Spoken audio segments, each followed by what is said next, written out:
Making your own non-toxic DIY cleansers is simple if you have some things in place. So first of all, you want to make sure that you have a small list of supplies and ingredients on hand. So that's actually what this video is all about. So if that interests you, stay tuned. The second thing that is really useful is to have a small library of recipes that work and you really like. So if you do not have that library of recipes, you can just look around. I have a lot of recipes that I've been using for years that I love. So have a look around my Facebook group, maybe search for clean in there, or if you're watching this video on YouTube, I do have a playlist with all my cleanser recipes in it. So you will find that in the card, and I'll probably pop it in the description below as well. So we're going to be talking about some basic supplies and ingredients to have. Then also, how do some of these common ingredients actually clean? And I'll round out the video by talking about some ingredient combos to avoid. So let's talk supplies. You're going to need some measuring spoons, measuring cups, funnels, things that you likely already have in your kitchen. But you're going to need some containers to store these cleansers that you're going to be making, right? So you can store these natural DIY cleansers in plastic, but you want to be cautious if you're putting essential oils into your recipes, because these are potent, and if you're using a really unstable plastic, then the essential oils can... My cat is jumping around. The essential oils can eat away at the plastic. So there's two essential oil safe plastics. The first one is number 1, or PET plastic, and the second one is number 2, or HDPE plastic. So look for a 1 or a 2 in that recycling triangle. I like to keep my DIY cleansers in glass mostly. Stainless steel would also be another safe option. So for spray cleansers, you can buy glass or stainless steel bottles. Now this one's an 8-ounce bottle, which will hold 1 cup. You can also get 16-ounce bottles or 2 cups if you want to make a larger batch at once. But another great way to get a glass spray bottle is just to reuse a mineral water bottle. The threading is the same on top, and it'll work for like a typical sprayer head. Once you've drunk your delicious beverage, then all you need to do is, soak, scrape off the label. You can use a citrus essential oil like lemon to get off whatever remains with the adhesive. Use it like Goo Gone, so just drip some drops on there, wipe it with a cloth, and it'll come right off. You probably want to keep some jars, which you can just keep from your food, peel off the label and reuse. If you want a shaker bottle, you can purchase one. I got this from the dollar store. Or a great hack is to reuse the lids from your Parmesan cheese dispensers. And so these will actually screw onto the top of a small mason jar. So I think this jar used to have spaghetti sauce in it, and in combo, I just saved the lid from the Parmesan cheese shaker. Now I've got a great shaker bottle. So I have a short list of ingredients to have in the house, and if you have these ingredients, you'll be able to clean your whole house mostly. So the first ingredient, of course, is essential oils. That's going to have its own video, so look out for that. But the other ingredients that are good to have are baking soda. Now, I like to pick up these big boxes when I see them because they aren't always available, I find. You'll find if you're using the smaller box that's more typically available in the baking aisle, it's not going to last very long. The second ingredient you want to have is white vinegar.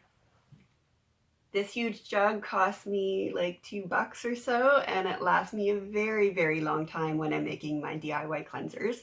The third ingredient that you're going to need is a natural liquid soap. So doTERRA has the On Guard Cleaner Concentrate, which is a natural soap, but it has the On Guard Protective blend in there, which is a very cleansing and purifying essential oil blend. A substitute, though, if you don't have the On Guard Cleaner Concentrate, is to pick yourself up a bottle of Castile soap. So this brand is Dr. Bronner's, and it's probably the widest available brand of Castile soap, and I like to get the unscented version because I want to be able to add my own essential oils. So with Dr. Bronner's, light blue is the unscented.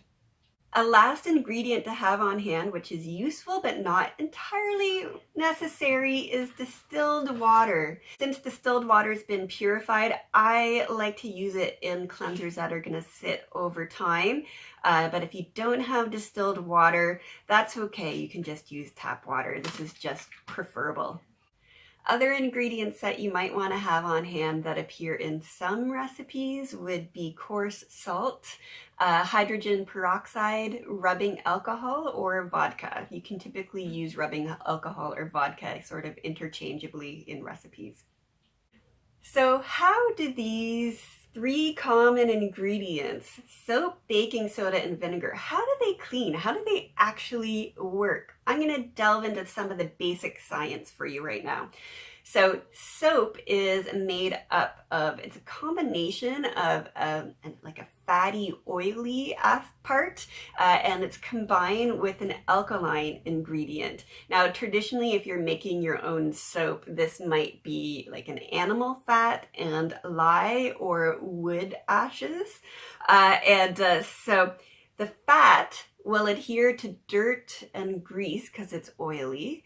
The fat will also adhere to pathogens as well. They're attracted to that oil, but it's attached to the alkaline ingredient, and the alkaline ingredient is really attracted to water, and the attraction to the water is way stronger than the attraction of the pathogens and the oil and gunge that you're cleaning to the surface. And so once your pathogens or your dirt adhere to the oily part of the soap, then it's washed away into the water.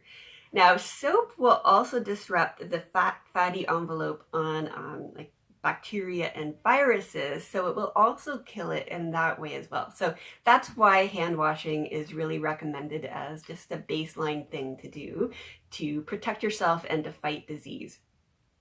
Baking soda, as we all know, is abrasive, so it is very cleansing in that way, but it also is very deodorizing. So how does that work? Baking soda, it has to do with the pH scale. So baking soda is pretty neutral, but it's mildly alkaline. It's about an 8 on the pH scale.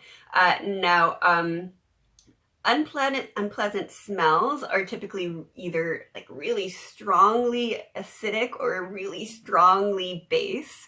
And so having baking soda around will neutralize those substances, and then they will be less smelly. As well, if the area is in a more neutral pH, dirt and grease, which are acidic, are more likely to disperse more easily into water if the area is a more neutral pH. Some bacteria thrive in an acidic environment, so baking soda will make the area less hospitable, but that's not true in all cases. Many bacteria thrive in a neutral environment, so baking soda is not great for purifying. It probably won't be much of a surprise for me to tell you that vinegar is highly acidic, and so it's actually great for cleaning alkaline substances. So if you're cleaning an area that has mineral deposits or soap scum, vinegar-based cleanser will work really, really well. Vinegar can kill most but not all bacteria and some viruses, so it's not purifying for pathogens across the board. How this works is it destroys the cell structure and it disrupts proteins and fats in the bacteria and viruses. but vinegar is actually highly antifungal. So it stops fungi from converting sugar into energy. So really great for a mildew spray. But one warning about using vinegar in your cleansers is to not use it on stone surfaces. So use a soapy based cleanser to clean those instead. So I have 4 warnings about ingredient combos for you. 1 is potentially dangerous. 2 just make your ingredients ineffective. And the 4th is it could cause an explosion if you're not careful. So we'll start with the slightly dangerous one, and that is combining vinegar and hydrogen peroxide in the same DIY cleanser recipe. So when they're combined, it creates peracetic acid, which can be irritating to the skin, the eyes, and the lungs. So if you want to use vinegar and hydrogen peroxide, just use them back to back in different cleansers instead of combining them together, and you'll be safe. The second one is vinegar and baking soda.